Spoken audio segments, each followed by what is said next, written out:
Okay, so picture this. It's that one specific magical day of the month. Oh, I know exactly where you're going with this. Right. Your phone buzzes on the desk.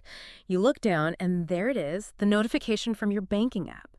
The salary has hit the account.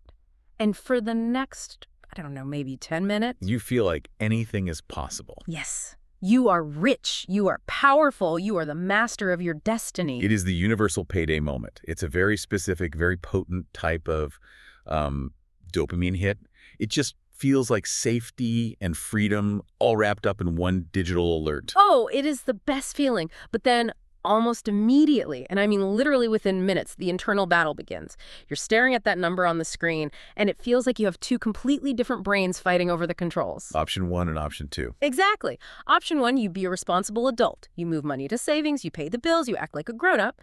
Option 2, you open a shopping app. You check travel deals. You order the most expensive sushi available on the delivery app because, hey, you deserve it. And that split-second decision right there, that is where the real drama of personal finance lives. It's not in the spreadsheets. It's not in the investment portfolios. It is in that emotional tug of war between present, you wanting a treat, and future, you wanting security.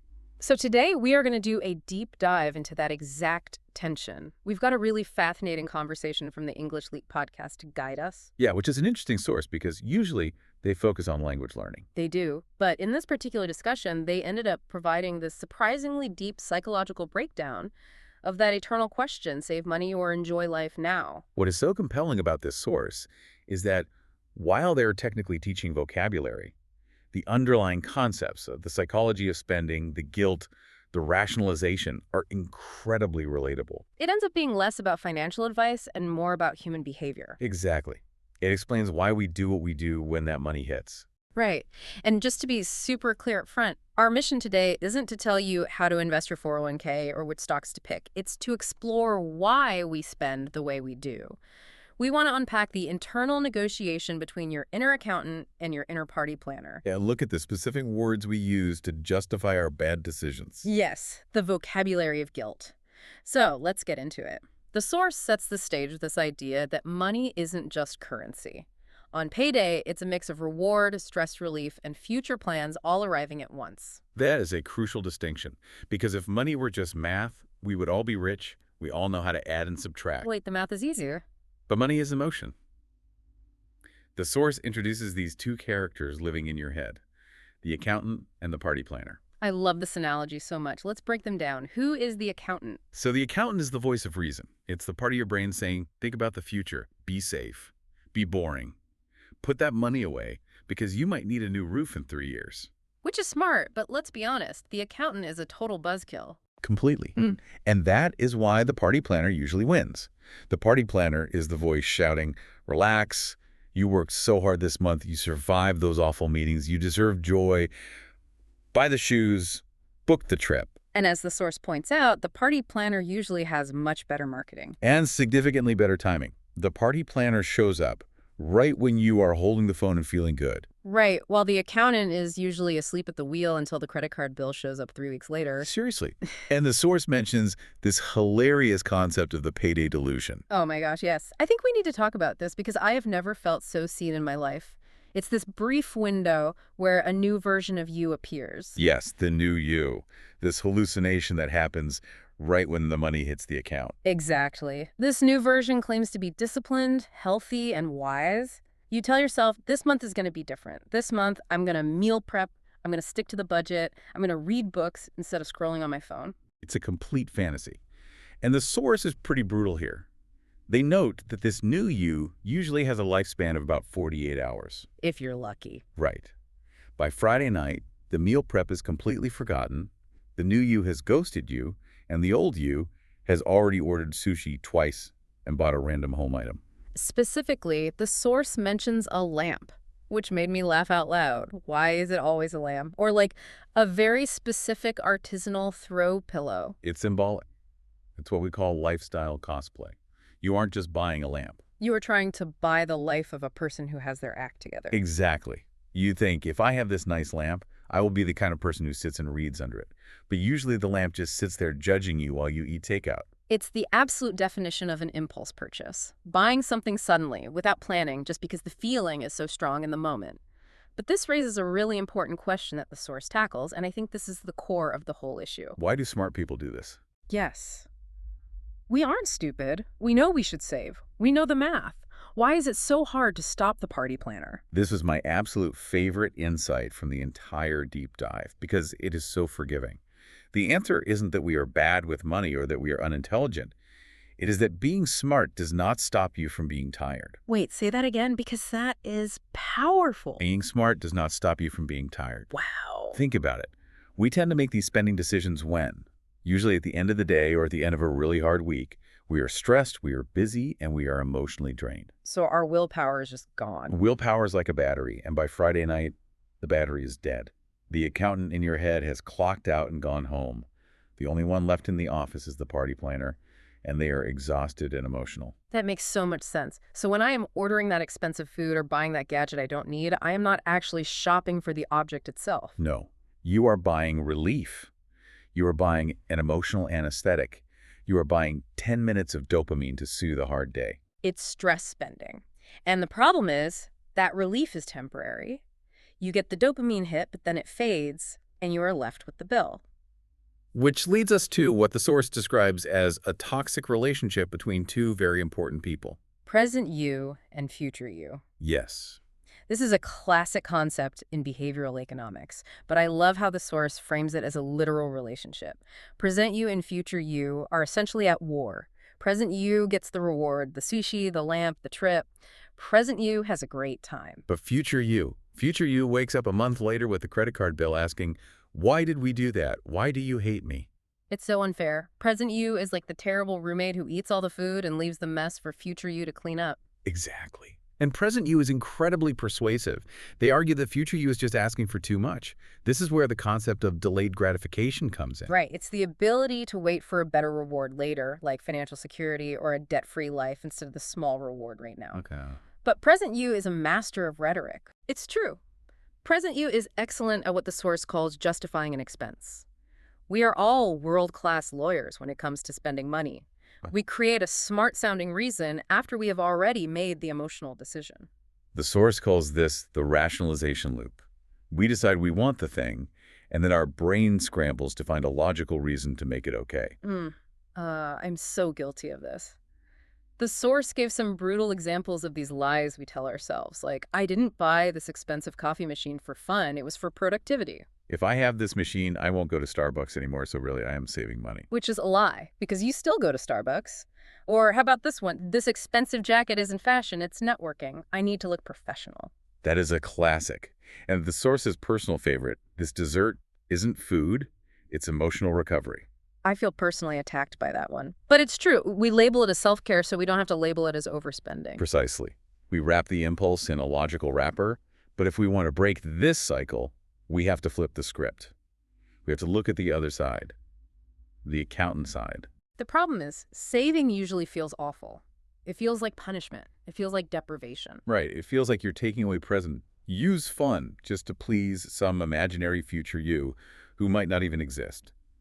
But the source reframes saving in a really beautiful way. They stop calling it saving and start calling it oxygen. I really got stuck on that metaphor. When life gets messy, and let's be honest, life always gets messy eventually, money in the bank acts like oxygen.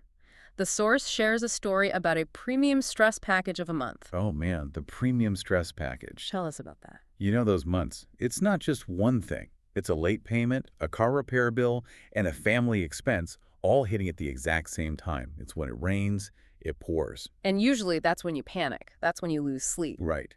But the source argues that if you have a financial cushion money set aside for the unexpected, the panic does not happen. It wasn't about being rich or buying a boat.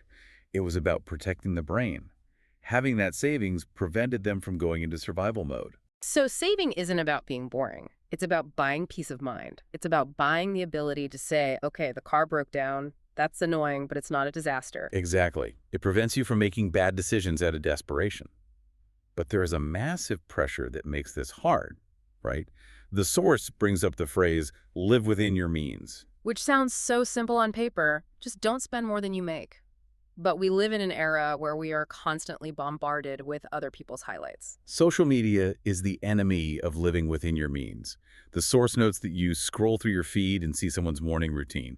You see the organic juice, the minimalist apartment, the expensive gym gear. But what you don't realize is that their morning routine costs more than your rent. That is so true. It makes normal people feel behind for no reason. You are sitting there eating toast, looking at this influencer, and suddenly you feel like you are failing at life. So you feel pressure to spend to keep up, which just sabotages your own peace of mind. It creates a distorted baseline. But, and here's where it gets really interesting, the source warns us not to go too far the other way either. We can't just be miserly accountants, hoarding every penny and eating beans in the dark. Right, because if you only save and never enjoy, life becomes a waiting room. You are just waiting for one day to be happy. The source argues for strategic joy. I love that term, strategic joy. It's about avoiding the extremes. They describe this pendulum swing pattern that so many people fall into. Someone decides to get serious about money, so they go super strict. No eating out, no treats, no coffee, nothing. It's a financial crash diet. Exactly. And just like a crash diet, it's completely unsustainable. They hold that for a few weeks, feeling miserable the whole time, and then what happens? They crash, they feel deprived, they decide they deserve a reward, and they blow the budget in one weekend. The pendulum swings from starvation all the way to binge. It's a cycle of control and reaction. The healthy middle ground is what they call discretionary spending, or the fun zone. I like the sound of the fun zone. It is money specifically allocated for hobbies, eating out, or travel. But the key is that it is deliberate. It's part of the plan, not a violation of the plan. They use the term splurge on. It's okay to splurge if it creates a memory. The source mentions a trip that was almost canceled to be sensible, but months later, it is still the thing being talked about. That connects to a fundamental economic concept. The source highlights opportunity cost. Okay, let's really break this down, because usually when people explain opportunity cost, it sounds like a textbook. The loss of potential gain from other alternatives? Snooze. Yeah. How does the source make this sticky? They make it visceral. Opportunity cost is simply the idea that every dollar has a job. You can only spend a dollar once. So when you choose to spend $100 on random online shopping because you're bored, the cost isn't just $100. The cost is what you fired that dollar from doing. Oh, I like that phrasing. You fired the dollar. You did. You fired that $100 from its job of funding your vacation next summer. Or you fired it from its job of buying you freedom from debt. So if you spent it on the lamp, you didn't just buy a lamp, you stole a nice dinner from your future self. That hits hard. So the question isn't, can I afford this? Because usually, technically, you have the money in the account. The question is, what am I saying no to if I say yes to this? Precisely. It shifts the perspective from, I want this now, to, is this lamp worth canceling my future plans for? Usually the answer is no. So we've got the psychology, we've got the traps, we understand the why. Now let's talk solutions. The source provides a few really practical frameworks for handling that payday delusion without being miserable. The first one is laughably simple but incredibly effective, the 5-second pause. It sounds almost too simple to work, but it breaks the autopilot. When you pick up that item in the store or you hover your mouse over the buy button, just stop, literally count to 5. Ask yourself, what does this choice support in my life? It's basically giving your brain a speed bump. Yes. It gives your prefrontal cortex, the logical accountant part of your brain, a chance to wake up and catch up with your emotions. Usually the impulse to buy is a wave. If you wait 5 seconds, the wave crashes and you realize, actually, I don't need this. And during that pause, you can use another tool they mentioned, tool versus mood. I thought this was brilliant, especially for those of us who love tech and gadgets. This is a great filter. Let's say you want a new phone. You are staring at the latest model. Ask yourself, is this a tool upgrade or a mood upgrade? Define the difference for us. If your current phone is slow, the battery dies in 2 hours, and it's hurting your work, then buying a new one is a tool upgrade. It's an investment in your efficiency. But if your phone is fine, you just want the new one because it's shiny and you are bored and you want to feel like a new tech-savvy person, that is a mood upgrade. And if it's a mood upgrade, maybe you just need a nap, or a walk, or a chat with a friend. You don't need a $1,000 device to fix a mood. Exactly. You are trying to solve an emotional problem with a financial solution, and that never works. Another framework is simply weighing pros and cons, but doing it honestly. The pro is I get this shiny thing. The con is next month is going to be incredibly stressful because I am short on cash. Visualizing the stress can be a powerful deterrent. They also brought up values-based spending. This is the idea that some spending is actually underrated, specifically spending on learning courses, coaching skills. That goes back to opportunity cost. The cost of not learning is often higher than the price of the course. If you spend money to learn a language or a new skill, that is an investment in future you. You aren't taking away from your future, you are building it. Now, before we wrap up the frameworks, we need to bring in a really, really important point from the source about context, because all this talk about optimizing and investing in opportunity cost, it all assumes you have extra money to begin with. I'm so glad you brought this up. This is the most important caveat in the whole discussion. The source explicitly pauses here to read the room. They discuss the concept of making ends meet. Which means having just enough to cover the basics: rent, food, bills. Right. When you are in that survival mode, the save versus enjoy debate looks completely different. If you are just trying to keep the lights on, the party planner isn't being reckless by wanting a coffee. No. In that scenario, enjoying life isn't a trip to Bali. It might be buying a coffee after a brutal week just to feel human, and saving might just be putting $10 in a jar. The source emphasizes that there should be absolutely no judgment there. I think that is so important. If you are in that spot, buying that small treat is a maintenance cost for your mental health. It's not a failure. Exactly. Both are progress. If you are making ends meet, a small treat is a way to stay sane, and a small saving is a massive victory. The conversation isn't about copying a millionaire's habits. It is about awareness of your own reality. I love that. It's not about perfection. It's about awareness. So where does this leave us? We've got the accountant and the party planner fighting in our heads. We've got the guilt of spending and the boredom of saving. The synthesis here, and the core philosophy of the source, is that neither side should win completely. The goal isn't to kill the party planner. Life would be incredibly boring without the party planner. But you can't let them drive the bus. It's about getting them to work together. You need the oxygen of savings so you don't suffocate when the car breaks down, but you also need the discretionary spending to actually enjoy the life you are working so hard to maintain. And realizing that being smart doesn't stop you from being tired allows us to build systems like the 5-second pause that protect us from our own exhaustion. It's about being kind to your tired self, but also protecting your future self. So here is our challenge to you, the listener. The next time you have that payday moment, or even just a bad Tuesday where you want to buy something to feel better, try the pause. Just give 5 seconds. Ask if it's a tool or a mood. And ask what you're firing that dollar from doing. Exactly. And here's a final thought to mull over, something to take with you. Think about the last impulse purchase you made.